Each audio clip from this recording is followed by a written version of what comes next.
आज हम 12 जून 2025 को अहमदाबाद के पास जो एयर इंडिया फ्लाइट AI-171 का हादसा हुआ, उसकी जो जानकारी अब तक सामने आई है उस पे थोड़ी बात करेंगे। जी।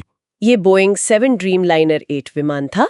सरदार वल्लभ भाई पटेल अंतर्राष्ट्रीय हवाई अड्डे से उड़ा और उड़ान भरने के बस कुछ ही देर बाद क्रैश हो गया। हाँ, और बहुत ही दुखद बात यह है कि ये विमान गिरा भी एक रिहायशी इलाके में, सीधे एक मेडिकल कॉलेज हॉस्टल पर। हाँ, बहुत भयानक। इस हादसे में कम से कम 270 लोगों की जान चली गई। विमान में जितने लोग थे वो सभी 241 और जमीन पर भी करीब 29 लोग। ओह! ये तो एक तरह से चमत्कारी कहेंगे कि एक यात्री विश्वास कुमार रमेश वो इस हादसे में बच गए। अविश्वसनीय। तो आज का हमारा मकसद यही है कि इस हादसे की जांच से जुड़ी जो शुरुआती बातें पता चली हैं, जो अहम सुराग मिल रहे हैं और एक्सपर्ट्स क्या कह रहे हैं, उसे समझें। बिल्कुल। हमारे पास कई न्यूज़ रिपोर्ट्स हैं, जांच के कुछ हिस्से हैं, एक्सपर्ट एनालिसिस है, तो चलिए देखते हैं कि क्या चल रहा है इसमें। हाँ, तो देखिए, हादसा हुआ और फौरन बाद ही जांच शुरू हो गई थी। और सबसे अच्छी बात यह रही कि विमान के दोनों ब्लैक बॉक्स मिल गए। अच्छा। हाँ, फ्लाइट डेटा रिकॉर्डर यानी FDR और cockpit voice recorder CVR। FDR तो बल्कि काफी जल्दी हादसे के 28 घंटे के अंदर ही मिल गया था। ये तो बहुत ही अहम है, क्योंकि इसी से पता चलेगा कि असल में हुआ क्या था, है ना? पायलट क्या बात कर रहे थे, सिस्टम कैसे काम कर रहे थे। बिल्कुल बिल्कुल, इन्हीं से पूरी कहानी सामने आएगी। भारत की जो एजेंसी है aircraft accident investigation bureau AAIB, वो जांच को लीड कर रही है। हाँ। लेकिन उनके साथ UK की AAIB, अमेरिका की NTSB, ये वहाँ की टॉप जांच एजेंसियां हैं, वो भी हैं। और साथ में बोइंग यानी जिसने विमान बनाया और G एविएशन जिन्होंने इंजन बनाए, उनकी टीमें भी शामिल हैं। तो मतलब एक बड़ी अंतर्राष्ट्रीय स्तर की जांच चल रही है। जी हाँ, बिल्कुल, एक व्यापक जांच हो रही है। तो जांचकर्ता भी किन चीजों पर फोकस कर रहे हैं, मतलब मुख्य बिंदु क्या है? देखिए, कई चीजें हैं। एक तो इंजन की विश्वसनीयता, क्या वो ठीक से काम कर रहे थे, फिर उड़ान के उस छोटे से वक्त में फ्लैप्स किस पोजीशन में थे, लैंडिंग गियर वापस क्यों नहीं गया, ये एक बड़ा सवाल है। और जाहिर है विमान का पूरा मेंटेनेंस रिकॉर्ड खंगाला जा रहा है कि कहीं पहले से कोई दिक्कत तो नहीं थी। इसी बीच एक काफी चौंकाने वाली तकनीकी बात सामने आई है, ये रैम एयर टर्बाइन RAT का खुल जाना। ये पास के किसी CCTV फुटेज में दिखाया है ना? हाँ, ये बहुत बहुत महत्वपूर्ण सुराग है।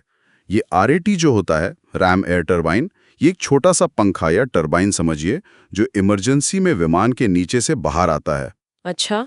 और हवा के दबाव से घूमकर थोड़ी बहुत बिजली और हाइड्रोलिक पावर बनाता है। ये तभी काम आता है जब विमान की जो मेन इलेक्ट्रिकल और हाइड्रोलिक पावर है वो पूरी तरह से ठप पड़ जाए। पूरी तरह से, हाँ, पूरी तरह से। और ऐसा अक्सर तभी होता है जब विमान के दोनों इंजन एक साथ बंद हो जाएं। तो RAT का खुला दिखना मतलब किसी बहुत बड़ी गड़बड़ी का साफ संकेत है। तो क्या ये पक्का है कि RAT खुलने का मतलब हमेशा दोनों इंजन का फेल होना ही होता है, या कोई और वजह भी हो सकती है? देखिए, ये सबसे आम, सबसे सीधी वजह मानी जाती है, खासकर टेक ऑफ के फौरन बाद। सैद्धांतिक रूप से कोई और बड़ी इलेक्ट्रिकल फेलियर भी हो सकती है, पर दो इंजनों का एक साथ बंद होना वो इस स्थिति का सबसे पहला और प्रबल स्पष्टीकरण होता है। और उसी फुटेज में ये भी दिख रहा है कि लैंडिंग गियर नीचे ही रह गए थे, ऊपर नहीं गए, और फ्लैप्स जो थे वो टेक ऑफ वाली सेटिंग में ही थे। ओह! और विमान उड़ा और मुश्किल से 17 सेकंड बाद ही नीचे आने लगा था। सिर्फ 17 सेकंड? और ये गियर का ऊपर ना जाना और फ्लैप्स का उसी पोजीशन में रहना, ये भी तो अहम होगा। हाँ, बिल्कुल अहम है, क्योंकि इससे विमान की ऊपर चढ़ने की क्षमता पर सीधा असर पड़ता है। ओके। और ये भी किसी हाइड्रोलिक सिस्टम या कमांड सिस्टम में गड़बड़ी का संकेत हो सकता है। तो इन सब सुरागों को देखकर विशेषज्ञ क्या कह रहे हैं? कोई शुरुआती राय बन रही है? हाँ, कुछ एक्सपर्ट्स ने अपनी राय दी है। जैसे एक पूर्व अमेरिकी नेवी पायलट हैं, कैप्टन स्टीव।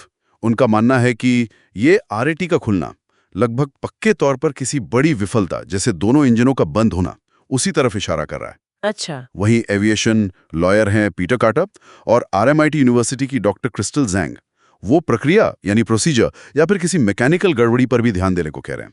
खासकर इसलिए कि मौसम उस दिन बिल्कुल साफ था, कोई मौसम की दिक्कत नहीं थी। और इंजन फेलियर वाली थियरी को और भी बल मिला है क्या? हाँ, मिला है।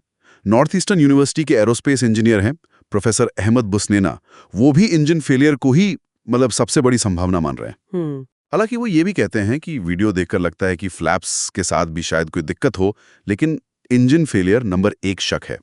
तो कुल मिलाकर जो शुरुआती रुझान है वो इंजन की तरफ ज्यादा जा रहा है। इतना गंभीर हादसा हुआ है तो जाहिर है कुछ आधिकारिक कदम भी उठाए गए होंगे सुरक्षा को लेकर। हाँ, बिल्कुल।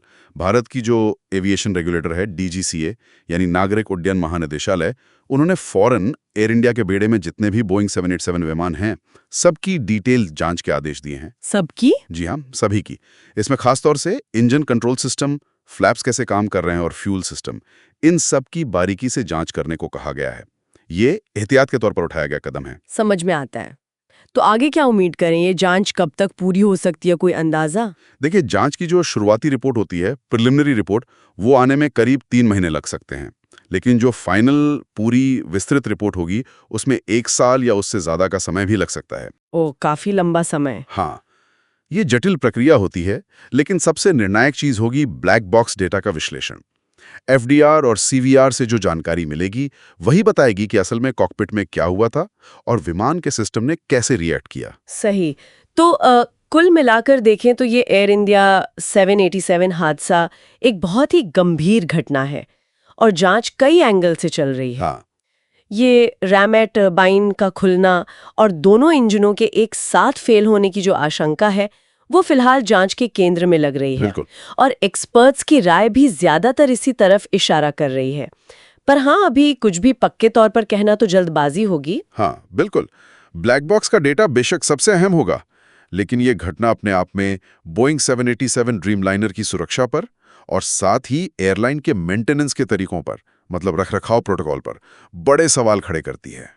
ये तो है। अब सोचने वाली बात यह है कि क्या ये सिर्फ एक दुर्भाग्यपूर्ण अकेली घटना है, एक आइसोलेटेड इंसिडेंट, या फिर ये किसी बड़ी सिस्टेमिक प्रॉब्लम, किसी प्रणालीगत समस्या का संकेत है जिसका असर शायद दूसरे विमानों पर भी पड़ सकता हो। ये एक बहुत जरूरी सवाल है। और इस सवाल का जवाब तो खैर भविष्य की जांच और जो विश्लेषण होगा उसी में छिपा है।